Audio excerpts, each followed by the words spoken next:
yaitu kisahnya Muhammad Yunus. Barangkali Bapak Ibu juga sudah pernah membaca ini gitu ya, atau bagi yang belum membaca mungkin saya bisa ceritakan sedikit.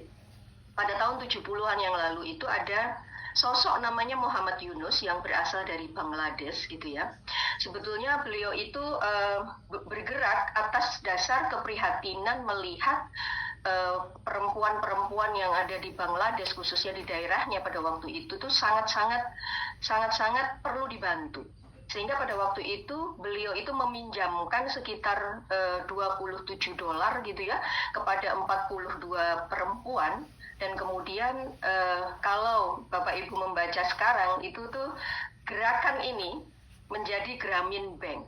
Luar biasa kan, dari gerakan satu kepedulian seseorang kemudian bergerak hanya melalui 42 orang dengan modal $27 per ibu-ibu gitu ya.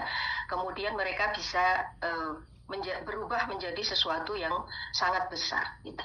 Nah, kemudian saya juga membaca kisahnya Ella Bhatt gitu ya, dari India.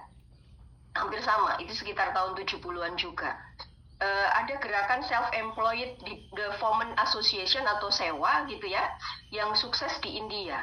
Nah, kalau mereka saja bisa gitu ya, berarti saya juga harus bisa, berarti IPB juga harus bisa, berarti ibu-ibu di Indonesia ini juga harus berdaya. Dan apakah kisah itu juga hanya terjadi di luar negeri? Enggak, sebetulnya banyak juga kisah-kisah yang saya baca yang terjadi di Indonesia yang juga ikut menginspirasi saya. Contohnya adalah kisah Pak Bambang Suwerda. Ini dalam beberapa artikel yang saya baca, beliau adalah pionir gerakan bank sampah. Sekarang itu bank sampah sudah menjadi sesuatu yang umum gitu ya, hampir di semua RT, kelurahan, di komunitas apapun juga bicara tentang gerakan bank sampah.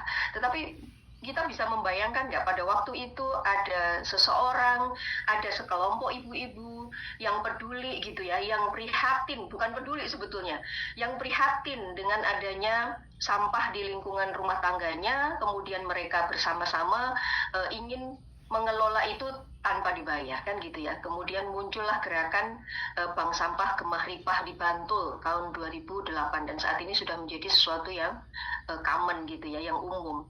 Kemudian kisah Mama Aleta Baun gitu.